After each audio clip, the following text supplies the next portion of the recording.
A Christmas Carol by Charles Dickens. Narrated by Rhonda Parker. Stave 3. The second of the three spirits. Awakening in the middle of a prodigiously tough snore, and sitting up in bed to get his thoughts together, Scrooge had no occasion to be told that the bell was again upon the stroke of 1. He felt that he was restored to consciousness in the right nick of time, for the especial purpose of holding a conference with the second messenger dispatched to him through Jacob Marley's intervention. But finding that he turned uncomfortably cold when he began to wonder which of his curtains this new spectre would draw back, he put them every one aside with his own hands, and lying down again, established a sharp lookout all round the bed, for he wished to challenge the spirit on the moment of its appearance, and did not wish to be taken by surprise and made nervous. Gentlemen of the free and easy sort, who plumed themselves on being acquainted with a move or two, and being usually equal to the time of day, express the wide range of their capacity for adventure by observing that they are good for anything from pitch and toss to manslaughter, between which opposite extremes, no doubt, there lies a tolerably wide and comprehensive range of subjects. Without venturing for Scrooge quite as heartily as this, I don't mind calling on you to believe that he was ready for a good broad field of strange appearances, and that nothing between a baby and rhinoceros would have astonished him very much. Now, being prepared for almost anything, he was not by any means prepared for nothing, and consequently, when the bell struck 1, and no shape appeared, he was taken with a violent fit of trembling. 5 minutes, 10 minutes, a quarter of an hour went by, yet nothing came. All this time he lay upon his bed, the very core and center of a blaze of ruddy light, which streamed upon it when the clock proclaimed the hour, and which, being only light, was more alarming than a dozen ghosts, as he was powerless to make out what it meant, or would be at, and was sometimes apprehensive that he might be at that very moment an interesting case of spontaneous combustion, without having the consolation of knowing it. At last, however, he began to think, as you or I would have thought at first, for it is always the person not in the predicament who knows what ought to have been done in it, and would unquestionably have done it too. At last, I say, he began to think that the source and secret of this ghostly light might be in the adjoining room, from whence, on further tracing it, it seemed to shine. This idea taking full possession of his mind, he got up softly and shuffled in his slippers to the door. The moment Scrooge's hand was on the lock, a strange voice called him by his name and bade him enter. He obeyed. It was his own room, there was no doubt about that, but it had undergone a surprising transformation. The walls and ceiling were so hung with living green that it looked like a perfect grove, from every part of which bright gleaming berries glistened. The crisp leaves of holly, mistletoe, and ivy reflected back the light, as if so many little mirrors had been scattered there, and such a mighty blaze went roaring up the chimney as that dull petrification of a hearth had never known in Scrooge's time, or Marley's, or for many and many a winter season gone. Heaped up on the floor, to form a kind of throne, were turkeys, geese, game, poultry, brawn, great joints of meat, sucking pigs, long wreaths of sausages, mince pies, plum puddings, barrels of oysters, red-hot chestnuts, cherry-cheeked apples, juicy oranges, luscious pears, immense 12th cakes, and seething bowls of punch that made the chamber dim with their delicious steam. In easy state upon this couch there sat a jolly giant, glorious to see, who bore a glowing torch, in shape not unlike Plenty's horn, and held it up, high up, to shed its light on Scrooge as he came peeping round the door. "Come in!" exclaimed the ghost. "Come in, and know me better, man!" Scrooge entered timidly, and hung his head before this spirit. He was not the dogged Scrooge he had been, and though the spirit's eyes were clear and kind, he did not like to meet them. "I am the ghost of Christmas present," said the spirit. "Look upon me." Scrooge reverently did so. It was clothed in one simple green robe, or mantle, bordered with white fur. This garment hung so loosely on the figure that its capacious breast was bare, as if disdaining to be warded or concealed by any artifice. Its feet, observable beneath the ample folds of the garment, were also bare, and on its head it wore no other covering than a holly wreath, set here and there with shining icicles. Its dark brown curls were long and free as its genial face, its sparkling eye, its open hand, its cheery voice, its unconstrained demeanor, and its joyful air. Girded round its middle was an antique scabbard, but no sword was in it, and the ancient sheath was eaten up with rust. "You have never seen the like of me before," exclaimed the spirit. "Never," Scrooge made answer to it.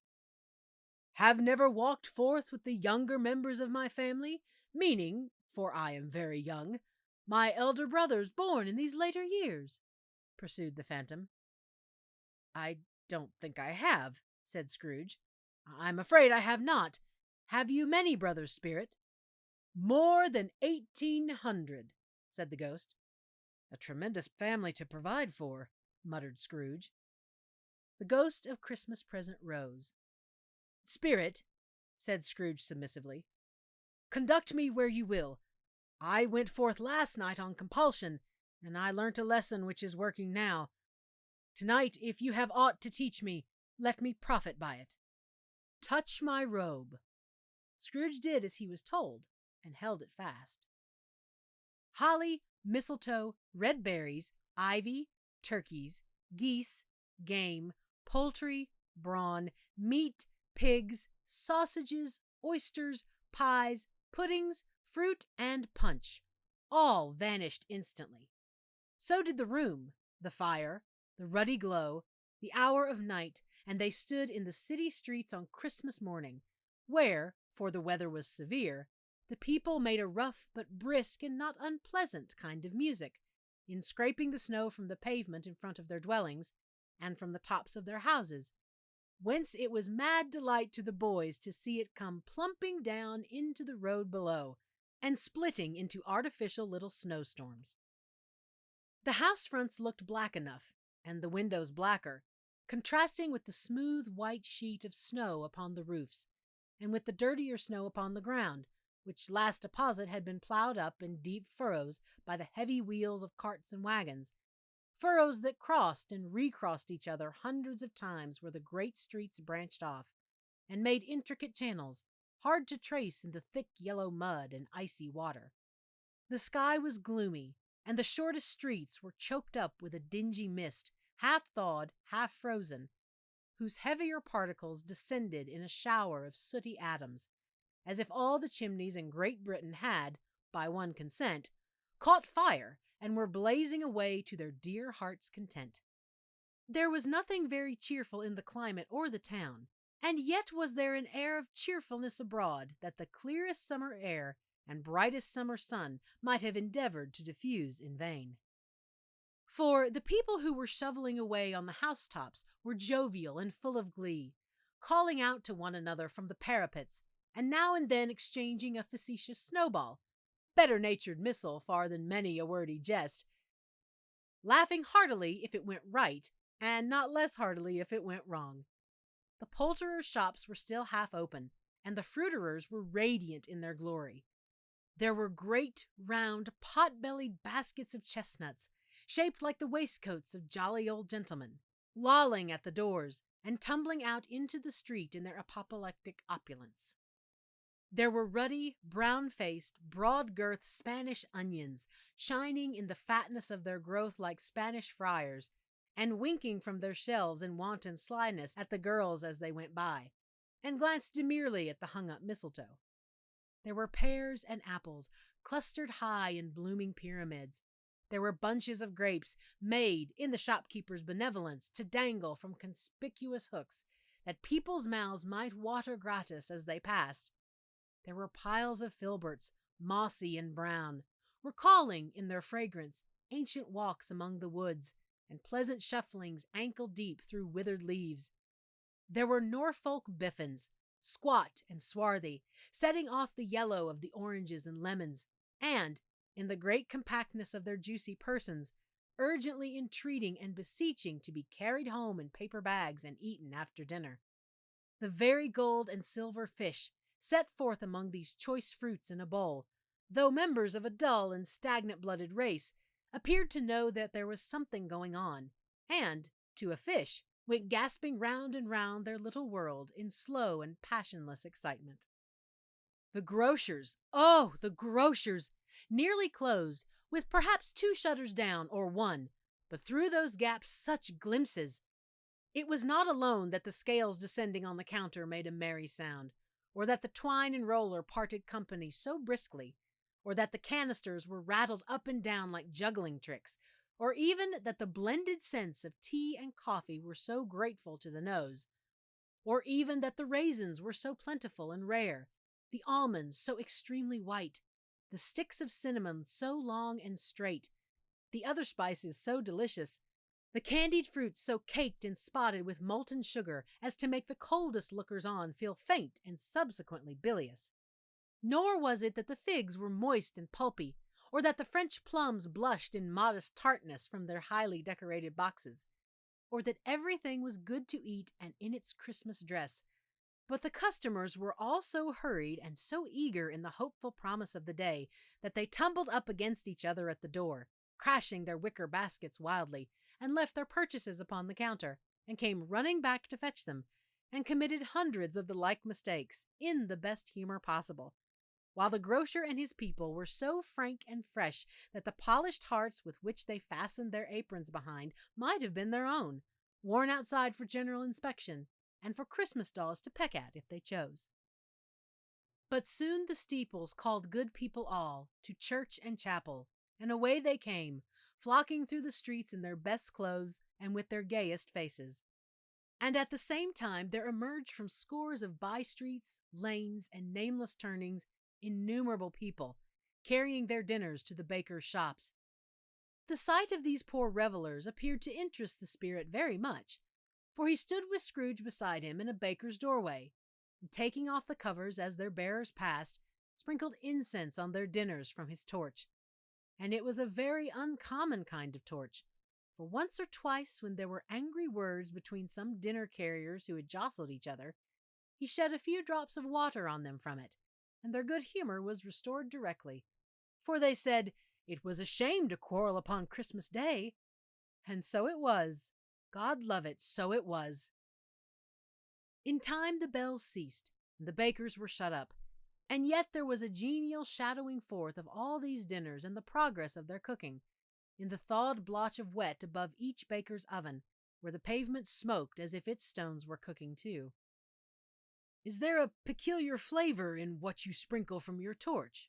asked Scrooge. "There is. My own." "Would it apply to any kind of dinner on this day?" asked Scrooge. "To any kindly given. To a poor one most." "Why to a poor one most?" asked Scrooge. "Because it needs it most." "Spirit," said Scrooge, after a moment's thought, "I wonder you, of all the beings in the many worlds about us, should desire to cramp these people's opportunities of innocent enjoyment."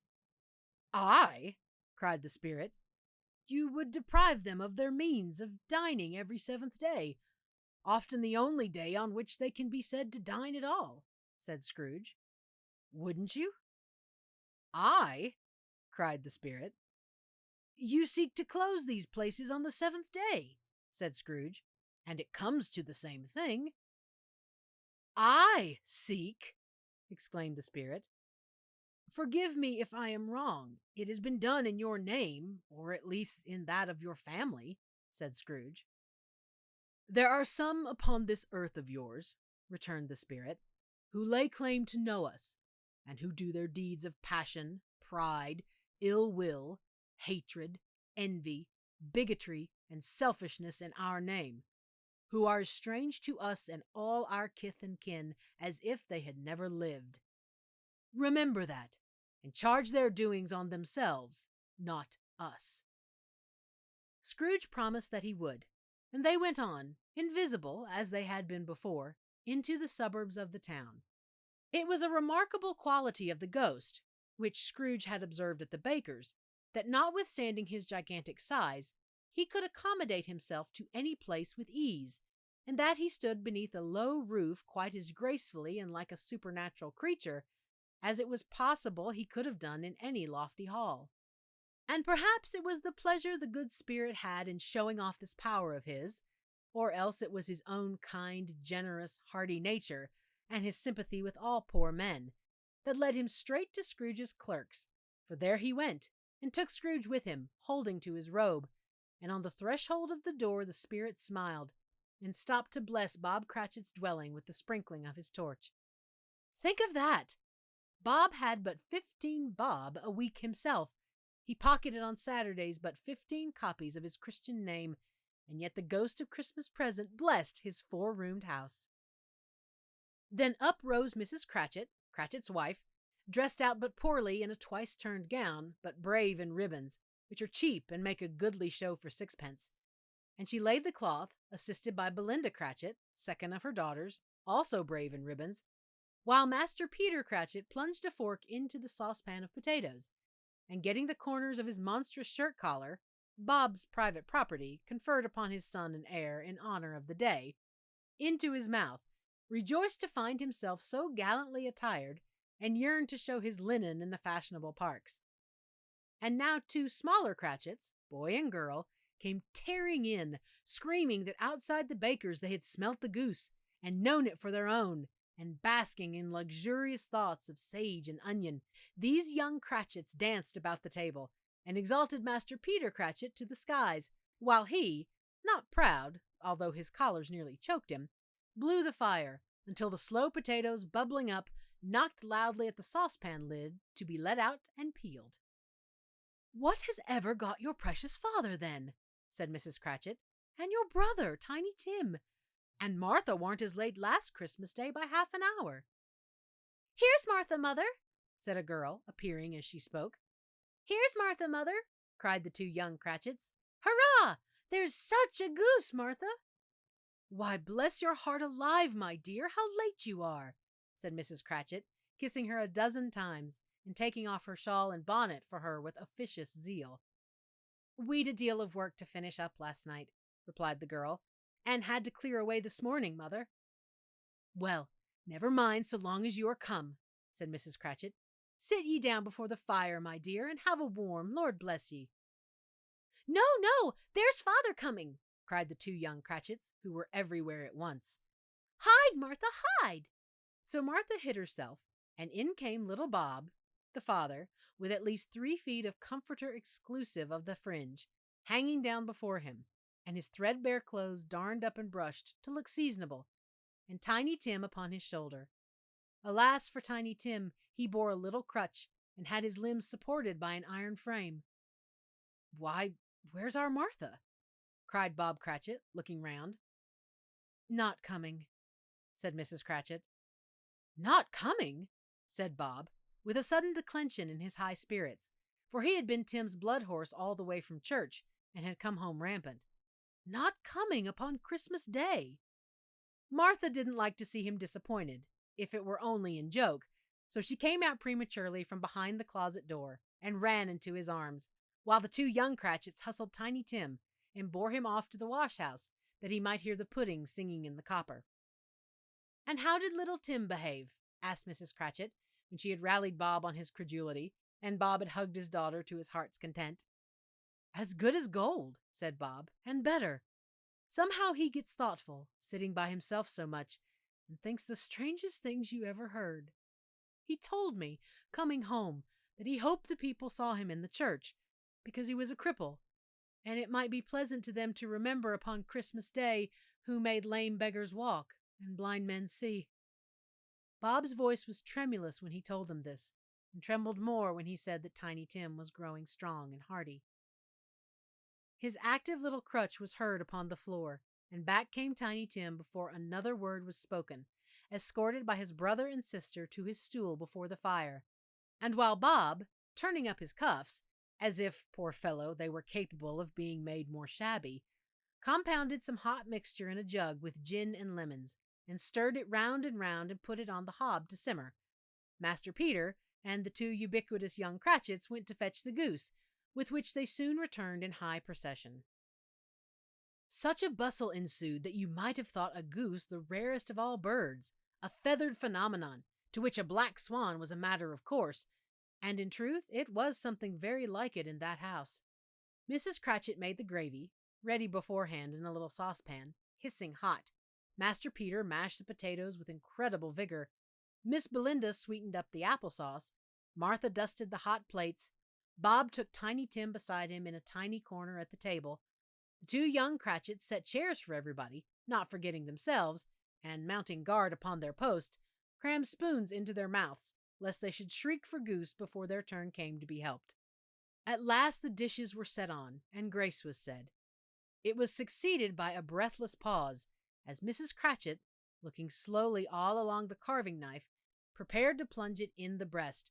But when she did, and when the long-expected gush of stuffing issued forth, one murmur of delight rose all round the board, and even Tiny Tim, excited by the two young Cratchits, beat on the table with the handle of his knife, and feebly cried, "Hurrah!"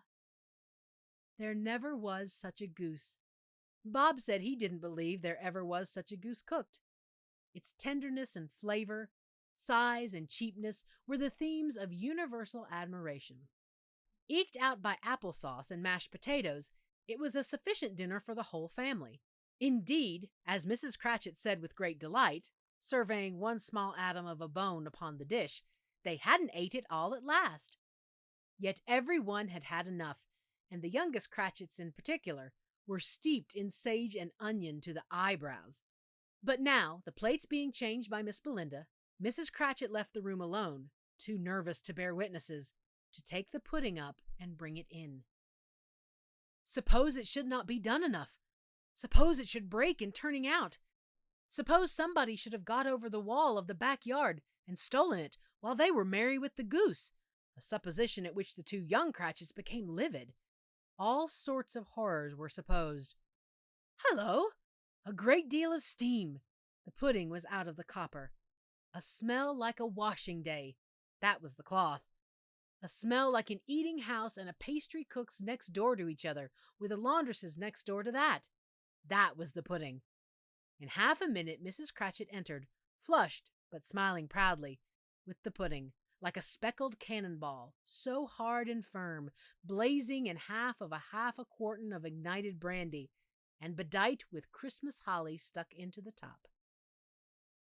"Oh, a wonderful pudding," Bob Cratchit said, and calmly, too, that he regarded it as the greatest success achieved by Mrs. Cratchit since their marriage.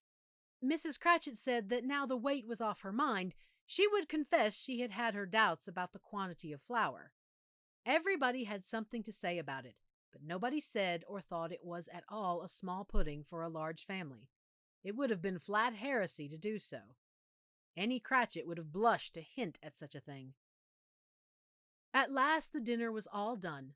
The cloth was cleared, the hearth swept, and the fire made up. The compound in the jug being tasted, and considered perfect, apples and oranges were put upon the table, and a shovel full of chestnuts on the fire. Then all the Cratchit family drew round the hearth, in what Bob Cratchit called a circle, meaning half a one, and at Bob Cratchit's elbow stood the family display of glass, 2 tumblers and a custard cup without a handle. These held the hot stuff from the jug, however, as well as golden goblets would have done, and Bob served it out with beaming looks, while the chestnuts on the fire sputtered and cracked noisily. Then Bob proposed, "A Merry Christmas to us all, my dears. God bless us," which all the family re-echoed. "God bless us, every one," said Tiny Tim, the last of all. He sat very close to his father's side upon his little stool. Bob held his withered little hand in his, as if he loved the child and wished to keep him by his side, and dreaded that he might be taken from him. "Spirit," said Scrooge, with an interest he had never felt before, "tell me if Tiny Tim will live." "I see a vacant seat," replied the ghost. in the poor chimney corner, and a crutch without an owner, carefully preserved. If these shadows remain unaltered by the future, the child will die." "No, no," said Scrooge. "Oh, no, kind spirit, say he will be spared." "If these shadows remain unaltered by the future, none other of my race," returned the ghost, "will find him here. What then? If he be like to die, he had better do it, and decrease the surplus population." Scrooge hung his head to hear his own words quoted by the spirit, and was overcome with penitence and grief. "Man," said the ghost, "if man you be in heart, not adamant, forbear that wicked cant until you have discovered what the surplus is, and where it is. Will you decide what men shall live, what men shall die? It may be that in the sight of heaven you are more worthless and less fit to live than millions like this poor man's child. Oh God, to hear the insect on the leaf pronouncing on the too much life among his hungry brothers in the dust." Scrooge bent before the ghost's rebuke, and trembling cast his eyes upon the ground. But he raised them speedily on hearing his own name. "Mr. Scrooge," said Bob, "I give you Mr. Scrooge, the founder of the feast." "The founder of the feast, indeed!" cried Mrs. Cratchit, reddening. "I wish I had him here. I'd give him a piece of my mind to feast upon, and I hope he'd have a good appetite for it." "My dear," said Bob, "the children, Christmas Day." "It should be Christmas Day, I am sure," said she, "on which one drinks the health of such an odious, stingy, hard, unfeeling man as Mr. Scrooge. You know he is, Robert. Nobody knows it better than you do, poor fellow." "My dear," was Bob's mild answer, "Christmas Day." "I'll drink his health for your sake and the day's," said Mrs. Cratchit. "Not for his. Long life to him, a Merry Christmas and a Happy New Year. He'll be very merry and very happy, I have no doubt." The children drank the toast after her. It was the first of their proceedings which had no heartiness. Tiny Tim drank it last of all, but he didn't care twopence for it. Scrooge was the ogre of the family. The mention of his name cast a dark shadow on the party, which was not dispelled for full 5 minutes. After it had passed away, they were 10 times merrier than before, from the mere relief of Scrooge the Baleful being done with. Bob Cratchit told them how he had a situation in his eye for Master Peter, which would bring in, if obtained, full 5 and 6 weekly. The 2 young Cratchits laughed tremendously at the idea of Peter's being a man of business, and Peter himself looked thoughtfully at the fire from between his collars, as if he were deliberating what particular investments he should favor when he came into the receipt of that bewildering income. Martha, who was a poor apprentice at a milliner's, then told them what kind of work she had to do, and how many hours she worked at a stretch, and how she meant to lie abed tomorrow morning for a good long rest, tomorrow being a holiday she passed at home. Also how she had seen a countess and a lord some days before, and how the lord was much about as tall as Peter, at which Peter pulled up his collar so high that you couldn't have seen his head if you had been there. All this time the chestnuts in the jug went round and by they had a song about a lost child traveling in the snow from Tiny Tim, who had a plaintive little voice and sang it very well indeed. There was nothing of high mark in this. They were not a handsome family, they were not well dressed, their shoes were far from being waterproof, their clothes were scanty, and Peter might have known, and very likely did, the inside of a pawnbroker's. But they were happy, grateful, pleased with one another, and contented with the time, and when they faded, and looked happier yet in the bright sprinklings of the spirit's torch at parting, Scrooge had his eye upon them, and especially on Tiny Tim, until the last.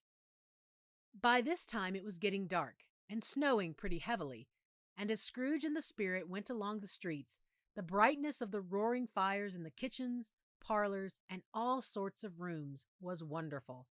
Here the flickering of the blaze showed preparations for a cozy dinner, with hot plates baking through and through before the fire, and deep red curtains ready to be drawn to shut out cold and darkness. There all the children of the house were running out into the snow to meet their married sisters, brothers, cousins, uncles, aunts, and be the first to greet them.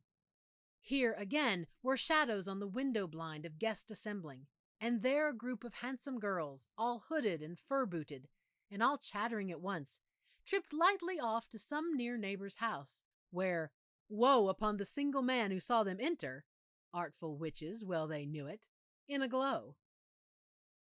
But if you had judged from the numbers of people on their way to friendly gatherings, you might have thought that no one was at home to give them welcome when they got there, instead of every house expecting company and piling up its fires half chimney high.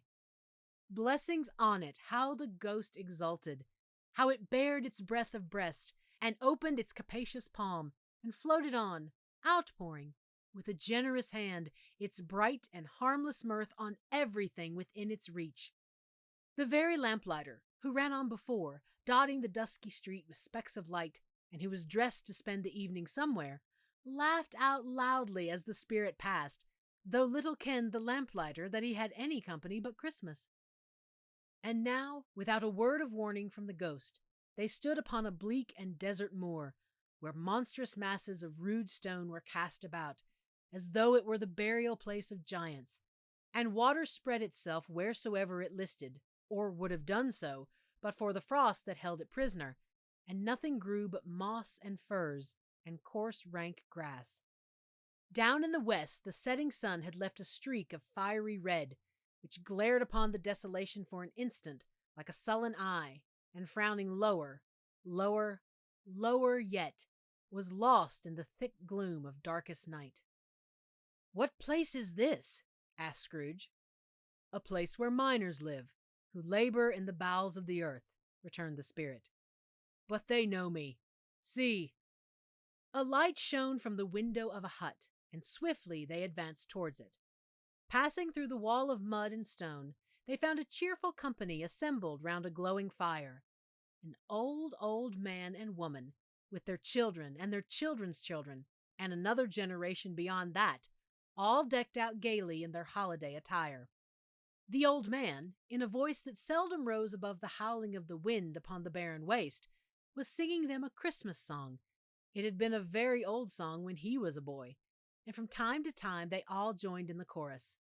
So surely as they raised their voices, the old man got quite blithe and loud, and so surely as they all stopped, his vigor sank again. The spirit did not tarry here, but bade Scrooge hold his robe, and passing on above the moor, sped, whither? Not to see, to see. To Scrooge's horror, looking back, he saw the last of the land, a frightful range of rocks behind them, and his ears were deafened by the thundering of water as it rolled and roared and raged among the dreadful caverns it had worn, and fiercely tried to undermine the earth. Built upon a dismal reef of sunken rocks, some league or so from shore, on which the waters chafed and dashed the wild year through, there stood a solitary lighthouse. Great heaps of seaweed clung to its base, and storm birds, born of the wind one might suppose, as seaweed of the water, rose and fell about it like the waves they skimmed. But even here, two men who watched the light had made a fire that through the loophole in the thick stone wall shed out a ray of brightness on the awful sea. Joining their horny hands over the rough table at which they sat, they wished each other Merry Christmas in their can of grog, and one of them, the elder too, with his face all damaged and scarred with hard weather, as the figurehead of an old ship might be, struck up a sturdy song that was like a gale in itself. Again the ghost sped on, above the black and heaving sea, on and on, until, being far away, as he told Scrooge, from any shore, they lighted on a ship. They stood beside the helmsman at the wheel, the lookout in the bow, the officers who had the watch, dark, ghostly figures in their several stations, but every man among them hummed a Christmas tune, or had a Christmas thought, or spoke below his breath to his companion of some bygone Christmas day, with homeward hopes belonging to it. And every man on board, waking or sleeping, good or bad, had had a kinder word for another on that day than on any day in the year, and they had shared to some extent in its festivities, and had remembered those he cared for at a distance, and had known that they delighted to remember him. It was a great surprise to Scrooge, while listening to the moaning of the wind, and thinking what a solemn thing it was to move on through the lonely darkness over an unknown abyss, whose depths were secrets as profound as death. It was a great surprise to Scrooge, while thus engaged, to hear a hearty laugh.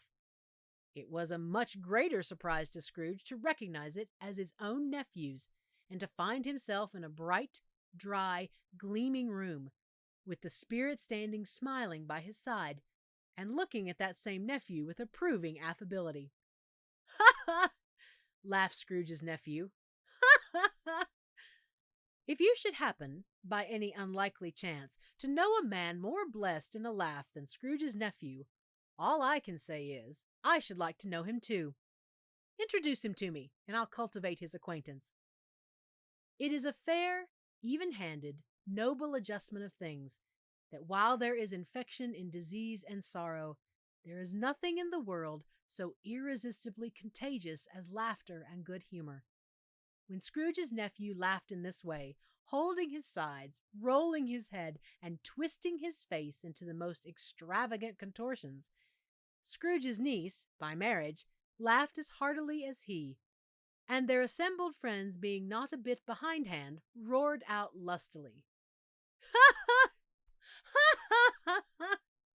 He said that Christmas was a humbug, as I live!" cried Scrooge's nephew. "He believed it, too." "More shame for him, Fred," said Scrooge's niece indignantly. "Bless those women, they never do anything by halves. They are always in earnest." She was very pretty, exceedingly pretty, with a dimpled, surprised-looking, capital face, a ripe little mouth that seemed made to be kissed, as no doubt it was, all kinds of good little dots about her chin that melted into one another when she laughed, and the sunniest pair of eyes you ever saw in any little creature's head. Altogether, she was what you would have called provoking, you know, but satisfactory, too. Oh, perfectly satisfactory. "He's a comical old fellow," said Scrooge's nephew. "That's the truth, and not so pleasant as he might be. However, his offenses carry their own punishment, and I have nothing to say against him." "I'm sure he is very rich, Fred," hinted Scrooge's niece. "At least you always tell me so."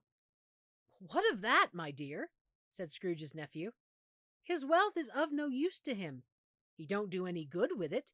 He don't make himself comfortable with it. He hasn't the satisfaction of thinking that he is ever going to benefit us with it." "I have no patience with him," observed Scrooge's niece.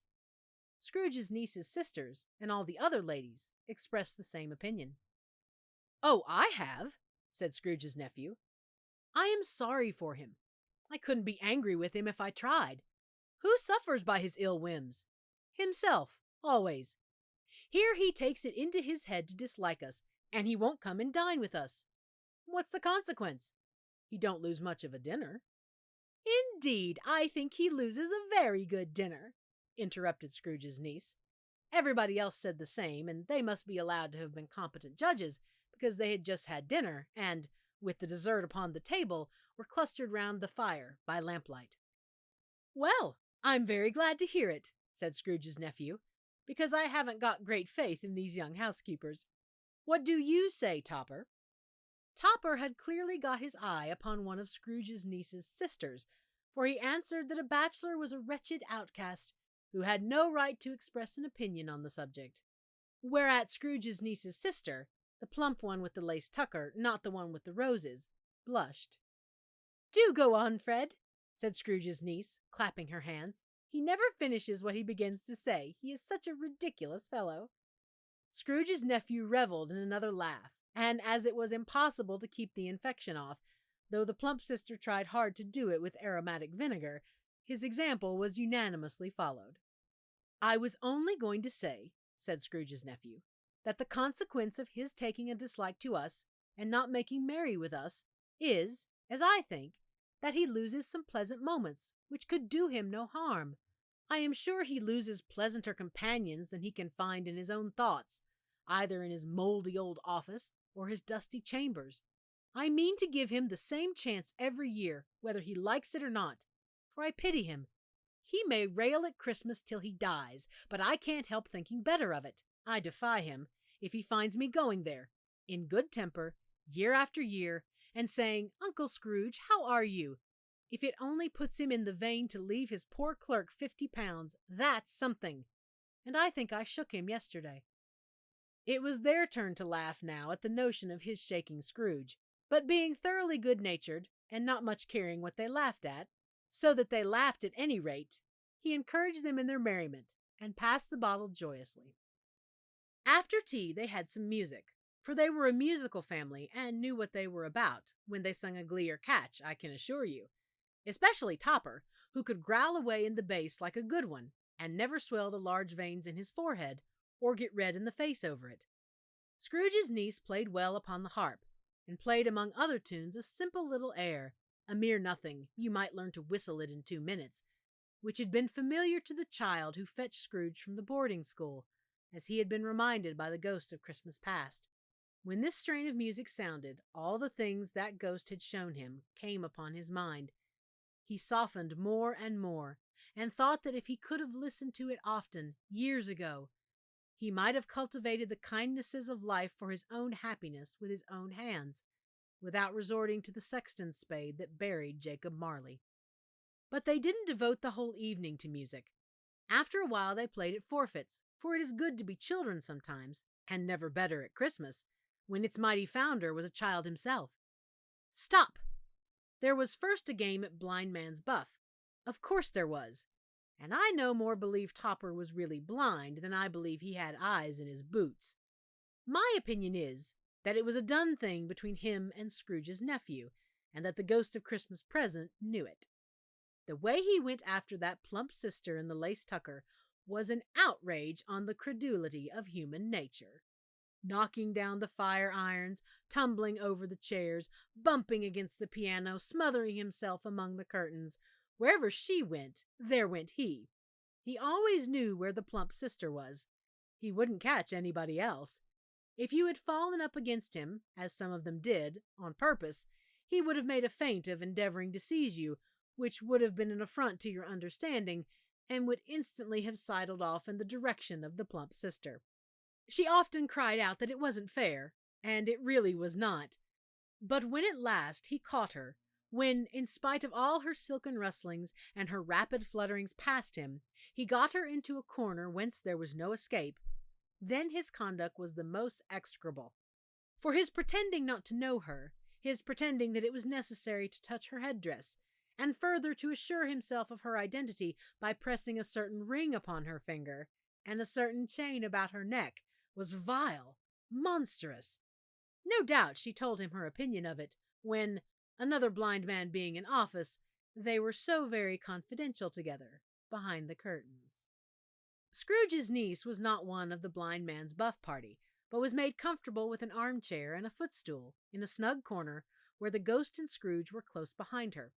But she joined in the forfeits, and loved her love to admiration with all the letters of the alphabet. Likewise, at the game of how, when, and where, she was very great, and to the secret joy of Scrooge's nephew, beat her sisters hollow, though they were sharp girls too, as Topper could have told you. There might have been 20 people there, young and old, but they all played, and so did Scrooge, for wholly forgetting in the interest he had in what was going on, that his voice made no sound in their ears, he sometimes came out with his guess quite loud, and very often guessed right too, for the sharpest needle, best Whitechapel, warranted not to cut in the eye, was not sharper than Scrooge, blunt as he took it in his head to be. The ghost was greatly pleased to find him in this mood, and looked upon him with such favor that he begged like a boy to be allowed to stay until the guest departed. But this the spirit said could not be done. "Here is a new game," said Scrooge. "1 half-hour, spirit, only one."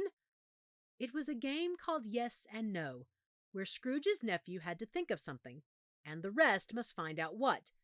He was only answering to their questions yes or no, as the case was.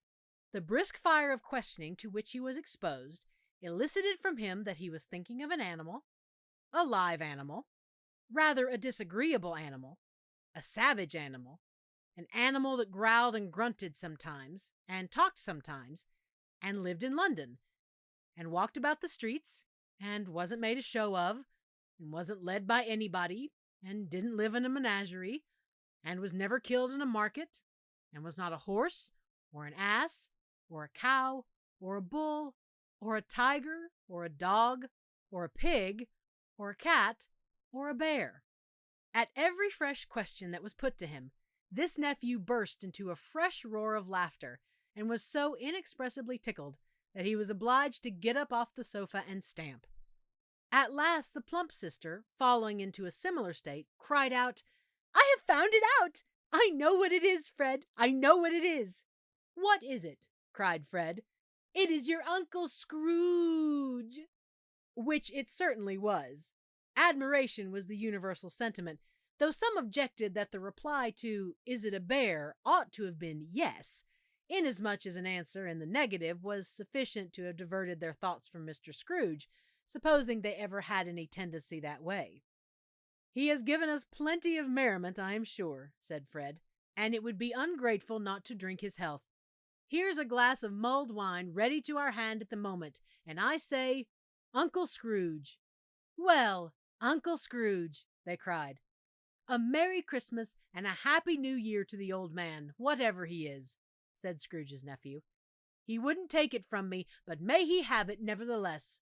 Uncle Scrooge." Uncle Scrooge had imperceptibly become so gay and light of heart that he would have pledged the unconscious company in return, and thanked them in an inaudible speech, if the ghost had given him time. But the whole scene passed off in the breath of the last words spoken by his nephew, and he and the spirit were again upon their travels. Much they saw, and far they went, and many homes they visited, but always with a happy end. The spirit stood beside sick beds, and they were cheerful, on foreign lands, and they were close at home, by struggling men, and they were patient in their greater hope, by poverty, and it was rich. In almshouse, hospital, and jail, in misery's every refuge, where vain man in his little brief authority had not made fast the door, and barred the spirit out, he left his blessing, and taught Scrooge his precepts. It was a long night, if it were only a night, but Scrooge had his doubts of this, because the Christmas holidays appeared to be condensed into the space of time they passed together. It was strange, too, that while Scrooge remained unaltered in his outward form, the ghost grew older, clearly older.